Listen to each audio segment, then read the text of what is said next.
Fala pessoal, sejam bem-vindos, canal Nação Brasil no ar, começando mais um vídeo recheado de informações importantíssimas. Mas antes, inscreva-se agora mesmo no canal, deixe o seu like e compartilhe esse vídeo com o máximo de pessoas. Assim você vai estar me ajudando demais. Giro na tela e notícias a seguir.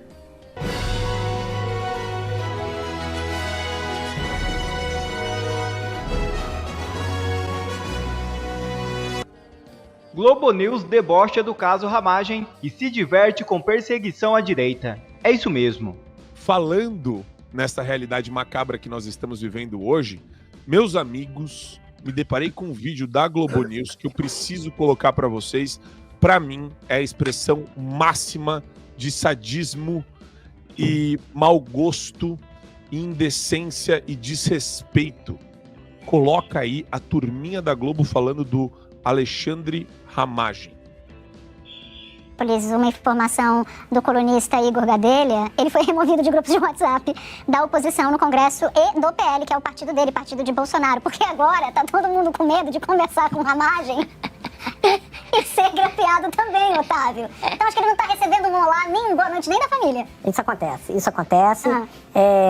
Quando é apreendido o celular, muita gente fica preocupado e vai checar nas mensagens o que mandou para aquela pessoa. Isso é o que mais acontece nesses tempos de... E não adianta esse negócio de apagar mensagem, não. Não? Não, mas a questão é o seguinte, não tem um ser vivente que seja humano naturalmente, que não se incomode com o seu celular invadido. Tendo cometido irregularidade ou não. Eu não cometo irregularidade.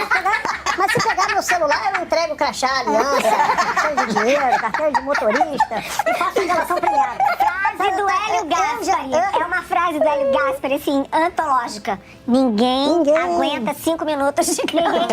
Briga com a mulher, briga com o marido, briga com a empregada, briga com o vizinho. Aprendeu meu celular, eu já passo pra delação. Então eu nem vejo as acusações. E eu acordo assim, que eu nem vejo as acusações. Me poupa disso. E você, Mauro Paulo, você aguenta 5 minutos de... Não, acho que o único que aguenta aqui é o Nilson Clara. Você que não sabe de nada. Tá mais aliada.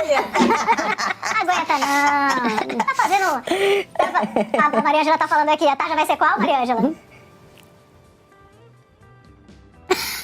Muito boa, ela tá dizendo, ela vai botar uma tarja, ela e a Lu vão botar uma tarja aqui pra você, pra sacramentar esse debate. Já tem aí? A Ramagem saiu do grupo de WhatsApp. Ai, a Ramagem saiu do grupo. Que engraçado, né? Engraçado ver que a oposição está sendo atacada. É tão engraçado, é tão divertido isso. Por isso que eu falo que não pode ter voz trêmula, que não pode hesitar, que não pode gaguejar, que não pode chorar. Porque, veja, esse pessoal se diverte. Se o Ramagem... E o Ramagem fez um vídeo, a gente vai colocar em seguida. Olha, aplausos para o Ramagem. Olha a reação técnica, extremamente qualificada numa entrevista que ele deu. Para essa turma aí. Querendo ter acesso aos autos, que é de praxe que não se tem acesso aos autos nesses inquéritos. Então houve um mandado de busca e apreensão na minha residência, no meu gabinete, e como de praxe, só veio um mandado explicando a busca, não explicando decisão judicial, representação, nada. E mais do que isso, após efetuada todas as buscas na minha residência, quando eu perguntei ao delegado e ainda a escrivã que estava ao lado, vamos ao interrogatório? Não havia intimação para meu interrogatório. Então, o que foi feito hoje, além de não ter acesso aos autos, não quiseram ter a minha oitiva. Foi anunciado que eu teria uma oitiva, seria intimado, mas não fui intimado. Onde eu saberia o que seria imputado a mim e não pela imprensa, como costumeiramente foi feito. Então, quando eu tive agora um acesso ao parecer do MP e à decisão judicial, o que nós vemos é uma salada de narrativas, inclusive antigas e já superadas, colocadas para imputar negativamente, criminalmente, no nome da gente, sem qualquer conjunto probatório.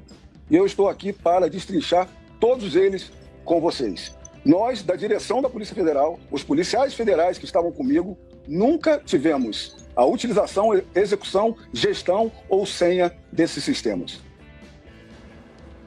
É isso, Pavanato, contra o deboche, porque o Otávio Guedes, que estava nessa entrevista, participou depois do deboche, mais tarde. Né? Mas veja, a oposição tem que ter esse frio na espinha, você tem que ficar, ou melhor, esse frio, essa frieza de falar de maneira técnica e enfrentando o descalabro que a gente está vendo institucional. Exatamente, e você tem também uma necessidade de se posicionar com muito mais sobriedade do que a média. Você tem que estar muito mais preparado. Por quê? Porque os jornalistas que deveriam fazer o trabalho de criticar uma operação, de criticar a justiça quando a justiça abusa dos seus poderes, quando a justiça é persecutória, esses jornalistas, na verdade, eles estão dando respaldo para os abusos. Eles ficam satisfeitos, eles se regozijam quando eles veem que quem pensa politicamente diferente deles está sendo perseguido. Então, vira motivo de chacota, vira motivo de piada, e se a pessoa que está sendo perseguida não tiver muito qualificada para se defender, a voz dela vai ser praticamente nula. Porque se depender de um jornalista profissional, de um desses veículos de mídias mais tradicionais, para defendê-lo, ele está ferrado, está na roça. Ninguém vai levantar uma palha, porque o que interessa não são as pessoas em si, não são os direitos, que eles sempre gostam de falar, né? Os direitos humanos em si. O que interessa para eles é que um grupo político que seja opositor seja calado. Então, se você é de esquerda, se fosse um parlamentar do PT, um parlamentar do PSOL, se fosse um candidato, um pré-candidato do PSOL, se fosse qualquer coisa, alguém mais alinhado à esquerda, eles estariam criticando, eles estariam questionando o conteúdo frágil que motivou esse tipo de operação. Mas não, como quem está sendo perseguido é aquele que diverge, como quem está sendo perseguido é aquele que pertence a outro grupo político, então vale a perseguição. Então vale desrespeitar direitos, então a lei não tem mais valor. E é triste que esses símbolos que eles usam são exatamente para intimidar outros quadros da direita. Quando eles pegam Carlos Jordi, quando pegam Ramagem, quando eles começam busca e apreensão, aí determina tirada de ar de redes sociais de uma ou outra pessoa específica, a estratégia é muito clara. Vamos dar um sinal para que a oposição se cale, para que a oposição tenha medo. Isso surte efeito em muitas pessoas. A pessoa vai falar, ela vai pensar 2 vezes antes de falar o que pensa. A pessoa não vai arriscar tanto quanto arriscaria na oposição, porque ela tem medo. Por que você acha que pegaram o Justo Jordi, líder da oposição? Porque é um símbolo. É um símbolo de que a oposição não pode agir enquanto oposição, senão eles vão arrumar qualquer coisa para perseguir. Então, todo mundo que é de direita hoje no Brasil, todo mundo tem um posicionamento político que destoa do padrão, destoa do mainstream, tem que ficar esperto, tem que ter cuidado, tem que ter medo, porque se não tiver, daqui a pouco tá preso, daqui a pouco tá atrás das grades. A lei, que deveria ser aquilo que limita todos os cidadãos em um Estado de direito sério, ela não tem mais valor. O que tem valor é o que está na cabeça de meia dúzia de ministros, de meia dúzia de juízes, pessoas ali que se conversam todos os dias, combinam decisões, gente ali que atua o tempo todo junto, sempre no mesmo sentido, pessoas que estão com ódio da direita, querendo perseguir a direita. Então, gente, o Brasil hoje não vive um período de normalidade institucional. Não adianta esperar de um período como esse, que é um período que, como a própria ministra Carmen Lúcia disse, é um período com medidas excepcionais, ou seja, um período de estado de exceção. Não tem como esperar de um momento como esse decisões corretas. O que nós podemos ter certeza é que a injustiça pode piorar. E, nesse momento, vai ser importante veículos de mídia como o Fio Diário para estar lá apontando os erros. Porque, se não for isso, se for depender dos jornalistas supostamente profissionais que ocupam os veículos de mídia, eles nada farão. Nada farão porque eles têm um lado político, eles não são jornalistas de fato, eles são militantes de uma causa ideológica. E é interessante pegar isso que o Pavanato falou, Satie, porque mesmo se eu quisesse dar credibilidade. Eu nasci agora. Eu nasci anteontem. Aí eu ligo na Globo. Aí eu falo, tá, eu quero ver um jornalismo sério, né?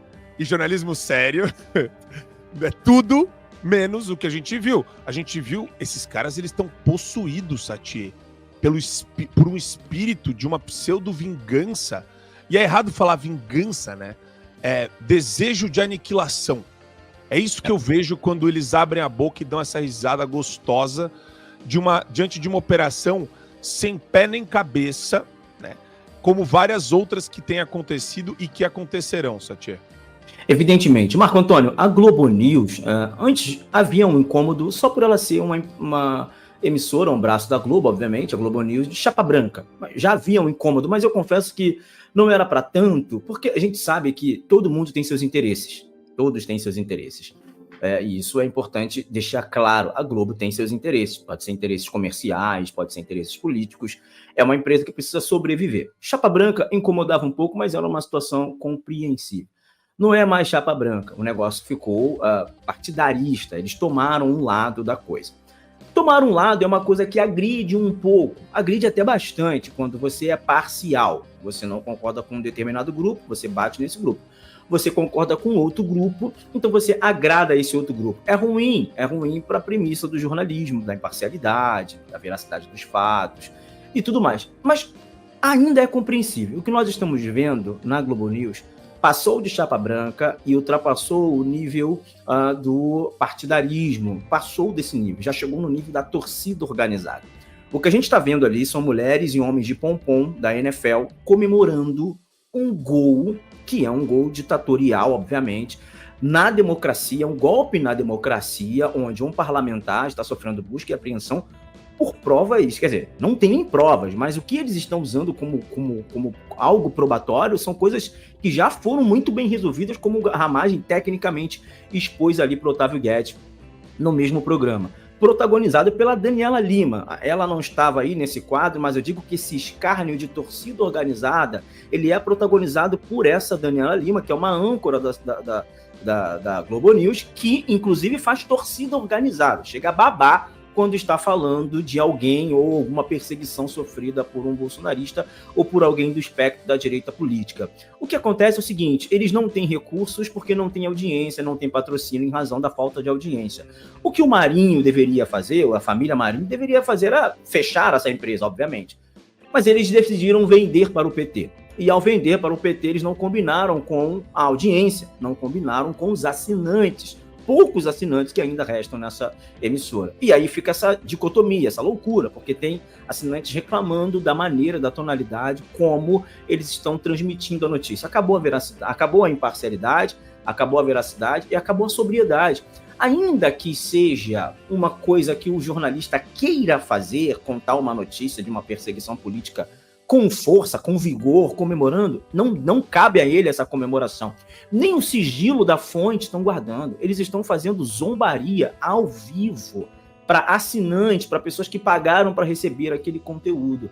Falando de um determinado político, veja, colocaram a direção fez contato. Nesse momento que a direção fez contato com a Natuza Neri, ela deveria falar assim, menos, vamos segurar a onda, vamos ser imparcial, vamos transmitir. Não. A direção mandou o recado. Nós vamos colocar aqui na tarja aqui um novo texto. E olha qual foi o texto que eles colocaram na tarja. Alexandre Ramagem saiu do grupo do WhatsApp. Isso é jornalismo de credibilidade? Isso é jornalismo sério? Isso está longe de ser jornalismo com credibilidade, com seriedade.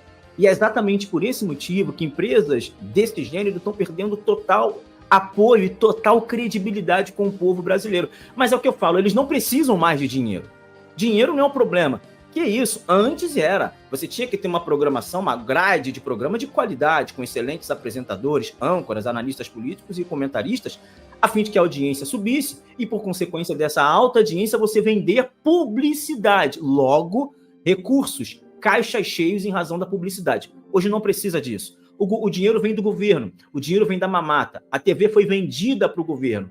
E aí você não precisa fazer um bom programa, você não precisa entregar seriedade. Você não precisa ser, por exemplo, um fio diário que estuda a pauta, que se prepara, que tem analistas comprometidos com a veracidade dos fatos e com a verdade. Esquece isso. Você não precisa disso. Você pode falar qualquer coisa, inclusive, obviamente, mal da oposição, sobretudo a oposição que está sofrendo perseguição política nesse exato momento dessa democracia relativa no Brasil. Além de você transmitir sem veracidade, sem compromisso com os fatos e sem respeitar o sigilo das fontes, você transmite com um ar de torcida organizada da NFL. Faltou pompom, faltou soltar fogos, porque o ar de perseguição e de vingança dessa imprensa chega a ser absurdo e de um desrespeito à profissão tão honrosa que é o jornalismo, Marco Antônio. PF afirma que governo Lula interferiu nas investigações do uso do software espião. É isso mesmo. A Polícia Federal levantou suspeitas de que a direção atual da Agência Brasileira de Inteligência sobre a administração do presidente Lula tentou influenciar as investigações relacionadas ao uso do software espião First Mille durante o governo de Jair Bolsonaro. Em um pedido ao ministro Alexandre de Moraes, do Supremo Tribunal Federal, a PF alega que ações da direção da ABIN comprometeram a eficácia da investigação. Especificamente, a PF aponta para Alessandro Moretti, número 2 da ABIN, acusado de interferir no caso ao realizar uma reunião com investigados e sugerir que a apuração tinha um fundo político e iria passar. A PF criticou a postura de Moretti, observando que até dezembro de 2022 ele era diretor de inteligência da Polícia Federal, com a divisão de operações de inteligência sob sua responsabilidade. A reverberação das declarações da direção da ABIN possui o condão de influenciar na liberdade e na percepção da gravidade dos fatos pelos investigados ao afirmar a existência de fundo político aos investigados, destacou a PF no documento enviado ao STF. O aceno escancarado e demagógico de Barroso ao chefe do Exército. O ministro Luiz Roberto Barroso, presidente do Supremo Tribunal Federal, manifestou seu apreço pelo comandante do Exército, General Tomás Paiva, na terça-feira 23.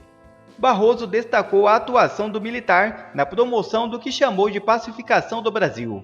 O afago foi feito durante a celebração de um convênio entre o STF e as Forças Armadas que visa a construção de uma usina de energia solar.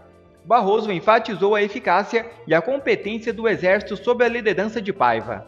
De contribuição à colaboração graciosa, o Exército Brasileiro hoje, comandado pelo General Tomás Paiva, atua com grande eficiência, com grande competência. Um homem que tem conseguido contribuir para a pacificação do país, que também é um projeto do Supremo Tribunal Federal, apontou Barroso. O acordo firmado estipula que o Exército Brasileiro desenvolva projetos de sistemas fotovoltaicos para o STF, forneça consultoria e treinamento, entre outras colaborações. Por outro lado, o STF se compromete a compartilhar conhecimentos em engenharia e meio ambiente, além de implementar programas de sustentabilidade em suas instalações. Bolsonaro afirma que pode contar tudo à imprensa. É isso mesmo. Eu vim candidato a presidente porque eu não queria, primeiro, não queria mais ser deputado. Eu perdi a paciência, 28 mandatos, chega, descansa. 28 mandatos só tomando pancada. E daí comecei a trabalhar, tá? E peguei uma passagem bíblica, o João 8,32, sobre a verdade, e comecei a andar pelo Brasil. Quando cheguei em Juiz de Fora, tinha umas 40 mil pessoas na praça, aconteceu quase aquela tragédia lá. Certo? E daí, uma falha do sistema, eu espero um dia poder falar abertamente isso aí. Eu entendo. Se um dia essa imprensa topar, toda a imprensa brasileira, topar ao vivo, me deixar falar, por umas 4 horas, não vai ser igual a Fidel Castro, não precisa falar besteira. Tá? Para falar o que é o sistema, o que é o governo federal, o que é o Brasil e como funcionam os 3 poderes. Eu tenho certeza disso. Eu falo. Daí não adianta a imprensa falar sem provas. O que eles fazem sem provas e fake news. Só quem fala a verdade é isso. Mas tudo bem.